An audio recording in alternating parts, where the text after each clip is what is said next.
আমি বিশ্বাস করি আজকে মঞ্চে যারা আছেন যদি আমরা মুনাফিকি না করি, মঞ্চে যারা আছে যদি মুনাফিকি না করি, মুখের এবং কাজের কথা যদি একসাথে থাকেন, মুখের সাথে কাজের যদি মিল থাকেন, আমি এই লক্ষ জনতার সামনে কসম করে বলতে পারি আগামীতে ক্ষমতায় যাবে ইসলাম, ক্ষমতায় যাবে ইসলাম, কোনো সন্দেহ নাই। ইসলামী আন্দোলন বাংলাদেশ কর্তৃক আয়োজিত আজকে মহাসমুদ্রের সম্মানিত সভাপতি আমাদের শেরে তাজ হযরত পীর সাহেব হুজুর চরমনাই দামাত বারকাতুহুল আলিয়া, মঞ্চে উপবিষ্ট জাতির শ্রেষ্ঠ সন্তান শ্রদ্ধাভাজন ওলামায়ে কেরাম, ইসলামী দলের নেতৃবৃন্দ, অন্যান্য দলের নেতৃবৃন্দ, সামনে উপবিষ্ট ইসলাম প্রিয় দেশপ্রিয় ভাইয়ের আমার, আজকে সম্মেলন কেন? আমরা পিআর সিস্টেম নির্বাচন চাই, সংখ্যানুপাতিক হারে নির্বাচন চাই। বিএনপি কেন মানছে না? বিএনপি তো দাবি করেছে আমরা জাতীয় সরকার গঠন করব, এটা বিএনপির দাবি। আর জাতীয় সরকার গঠন করার জন্য সবচেয়ে ভালো পদ্ধতি পিআর সিস্টেম নির্বাচন। জাতীয় সরকার সর্বদলের অংশগ্রহণমূলক সরকার, আর সর্বদলের অংশমূলক সরকার গঠন হতে পারে একমাত্র পিআর সিস্টেম নির্বাচনের ভিত্তিতেই। তাহলে কেন বিএনপি মানছে না? কারণটা কি আমি তো বুঝি না। অবশ্যই বিএনপিকেও পিআর সিস্টেমে নির্বাচন মানা উচিত। সংস্কার চাই। বিএনপি বলছে আমরা সরকার গঠন করে ক্ষমতায় গিয়ে সংস্কার করব। প্রথম প্রশ্ন হলো এই, আগামীতে বিএনপি ক্ষমতায় যাবেন, এই গ্যারান্টি আপনি কে দিয়েছে? আপনি কিভাবে ভেবেছেন? যারা 91 থেকে 96 পর্যন্ত ফেল করার কারণে 96 ক্ষমতা আসতে পারে নাই, আবার 2001 থেকে 2005 পর্যন্ত দেশ চালাবার কারণে 2008-এ তারা ক্ষমতা আসতে পারে নাই। 2001-এ বিএনপি ইশতেহার ঘোষণা করেছিল, সেই ইশতেহারের মধ্যে 10%ও বিএনপি বাস্তবায়ন করতে পারে নাই। এমনকি 2001-এ বিএনপির ইশতেহারের 1 নম্বর শর্ত তারা পালন করতে পারে নাই। আমি বিশ্বাস করি আগামীতে ক্ষমতায় কে যাবে না না যাবে আমি জানি না, কিন্তু বাংলাদেশের জনগণ কোন দুর্নীতিবাজ, চাঁদাবাজ, দখলবাজ, খুনিদেরকে আর ক্ষমতায় নিবে না। বাংলাদেশের জনগণ রক্ত দিয়েছে, জীবন দিয়েছে বাংলাদেশে চাঁদাবাজি করার জন্য নয়, খুন করার জন্য নয়, দেশকে দখল করার জন্য নয়, দুর্নীতি করার জন্য মানুষ রক্ত দেয়, জীবন দেয়। বাংলাদেশের মানুষ জীবন দিয়েছিল, মানুষ মুক্তি পাবে, শান্তি পাবে। আমার গরিব দুঃখী মেহনত মানুষ ক্ষুধার্ত থাকবে না, বাংলাদেশের একজন মানুষও খোলা আকাশের নিচে থাকবে না, বাংলাদেশের একজন গরিব বস্ত্রহীন থাকবে না, আমার বাংলাদেশের কোন মানুষ গুম হবে না, খুন হবে না, বাংলাদেশের কোন ব্যবসায়ীকে চাঁদা দিতে হবে না, বাংলাদেশের প্রত্যেক নাগরিক অধিকার বাস্তবায়ন হবে, তারা শান্তিতে বসবাস করতে পারবে, নির্বিঘ্নে ঘুমাতে পারবে, আমার মা বোনরা ইজ্জত দিয়ে রাস্তায় চলাফেরা করতে পারবে, বাংলাদেশের মসজিদ থাকবে, মাদ্রাসা থাকবে, দাড়ি থাকবে, টুপি থাকবে, দাড়ি পরে আক্রমণ করতে পারবে না, টুপিকে ছিনিয়ে চলে নিতে পারবে না, ইসলামের বাইরে আইন পাস করতে পারবে না। এর জন্য জীবন দিয়েছিল, রক্ত দিয়েছিল। দ্বিতীয়বার দাড়ি টানবে এই দৃশ্য দেখার জন্য মানুষ রক্ত দেয় নাই। মৌলবাদীর বিরুদ্ধে আঙ্গুল তুলবে, মোল্লা বলে গালি দিবে, আজকে টুপি দাড়িওয়ালাদের ক্ষমতায় যেতে দেবে না, এই স্লোগান শোনার জন্য মানুষ রক্ত দেয় নাই।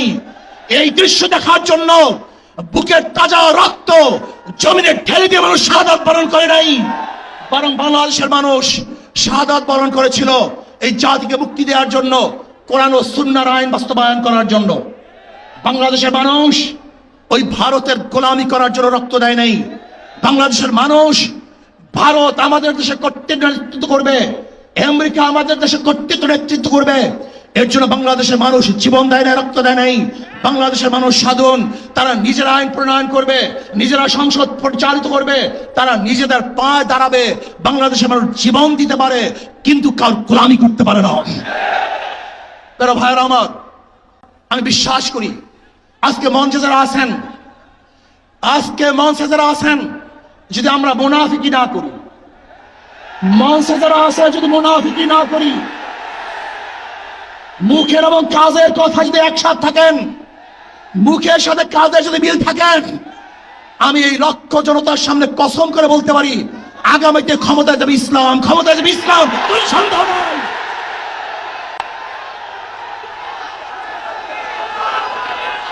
কিন্তু খবরদার যদি মুনাফিকি করি তাহলে এদেশের মানুষ সচেতন হয়েছে, এদেশের মানুষ সব জ্ঞানী হয়ে গেছে। বিশ্বাস করবেন না, একজন রিক্সাওয়ালা, ঠেলাওয়ালা, কুলি মজদুরের বক্তব্য শুনলে আমরা আশ্চর্য হয়ে যাই বাংলাদেশের মানুষ কত সচেতন, তারা কত সচেতন হয়েছে। যদি আমরা মুনাফিকি না করি, যদি আমরা ঐক্যবদ্ধ থাকি, বাংলাদেশে একটা বাক্স ইসলামের নামে দিতে পারি। যেরকম আমেরিকা এবং ওই সারস ইসরায়েল ইরানের আক্রমণকারী ভেবেছিল মুহূর্তের মধ্যে নিশ্চিহ্ন করে দিবে, কিন্তু আক্রমণ করার পরে দেখেছে ইরানের গুহার থেকে কোথার থেকে বোম মিসাইল চলে আসছে। আমেরিকা এবং ইসরায়েল যেরকম অনুভব করতে পারে নাই, বাংলাদেশের বুকে যদি একটা বাক্স দেওয়া হয়, বাংলাদেশের ঘরের থেকে এমন মিসাইল বের হবে, এমন বোমা বের হবে, গোটা বাংলাদেশ থেকে, গোটা দুনিয়া থেকে ইসলামের দুশমনদের ধ্বংস করবেন ইনশাআল্লাহ। ঐক্য হন, মুনাফিকি করবেন না, একসাথ হন, ঐক্যবদ্ধ হন। এইটা আমার মেসেজ থাকবে। যদি ঐক্যবদ্ধ ভাবে ক্ষমতার লোভকে সংবরণ করে আমি ক্ষমতায় যেতে চাই না, ইসলামকে ক্ষমতায় নিতে চাই। আমি ক্ষমতায় যাইতে চাই না, কোরআন ও সুন্নাহকে ক্ষমতায় নিতে চাই। যদি আদর্শ লালন করেন, এই নীতি আদর্শ যদি গ্রহণ করেন, ইনশাআল্লাহ নাসরুম মিনাল্লাহি ফাতহুন করিব, অবশ্যিরিস সাবিরিন। সেই দিন আসতেছে, আমি দেখতেছি, মহারাজ আমার চোখের সামনে আমি দেখতেছি ওই সংসদের মধ্যে কলেমার কথা হবে, কোরআন ও সুন্নাহর কথা হবে, লা ইলাহা ইল্লাল্লাহ উচ্চারিত হবে। গোটা বাংলাদেশের মানুষ শান্তিতে বসবাস করতে পারবে, জুলুম থাকবে না, অত্যাচার থাকবে না, অবিচার থাকবে না। প্রত্যেকটা মানুষের প্রাপ্তি তাদের ঘরে ঘরে পৌঁছানো হবে। আজকে আমার মা বোনেরা মনে করছে ইসলাম ক্ষমতা আসলে আমাদের অবস্থাটা কি হবে। ইসলাম ক্ষমতা আসলে প্রত্যেকটা মা বোনের ন্যায্য অধিকারকে প্রতিষ্ঠিত করা হবে। ইসলাম ক্ষমতা আসলে আগামী 5-10 বছরের মধ্যে সমস্ত গরিবরা দরিদ্র সীমার উপরে চলে যাবে। ইসলাম ক্ষমতা আসলে 28 লক্ষ কোটি টাকা বিদেশে পাচার হবে না, দুর্নীতি থাকবে না, জুলুম থাকবে না, অত্যাচার থাকবে না, নির্বিচারে কোনো মানুষ আর খুন হবে না, গুম হবে না। ইসলাম ক্ষমতা আসলে শ্রমিকদেরকে তাদের অধিকার আদায়ের জন্য রাস্তায় নামার কোনো প্রয়োজন হবে না। ইসলাম ক্ষমতা আসলে কৃষক, শ্রমিক, মজদুররা তাদের অধিকারকে প্রতিষ্ঠিত করার জন্য ইসলামী সরকার তাদেরকে নিয়ে কমিটি গঠন করে তাদের প্রাপ্তি তাদের কাছে পৌঁছায় দেবে। আসুন ইসলাম হুকুমাত কায়েম করার জন্য আমরা চেষ্টা করব। আজকে আমাদের এই জনসভায় যশোর থেকে আমার কিছু ভাই আসার সময় তার অ্যাক্সিডেন্ট হয়ে শাহাদাত বরণ করেছে। আল্লাহ তাদেরকে জান্নাতুল ফেরদাউস দান করেন। আমার অনেক ভাইয়েরা আহত অবস্থায় আছে, আল্লাহ পাক তাদেরকে সুস্থ করে দেন। আসুন আজকে জনসমুদ্রে আমরা আসছি, আমাদের টাকা নাই, পয়সা নাই, নিজের পয়সা দিয়ে এসছি, নিজের খানা খেয়েছি। এই জাতিকে, এই দলকে, এই কাফেলাকে গোটা দুনিয়ার কোনো পরাশক্তি পরাজয় করতে পারবে না, থামিয়ে রাখতে পারবে না। অবশ্যই ইনশাআল্লাহ আমরা বিজয় হব।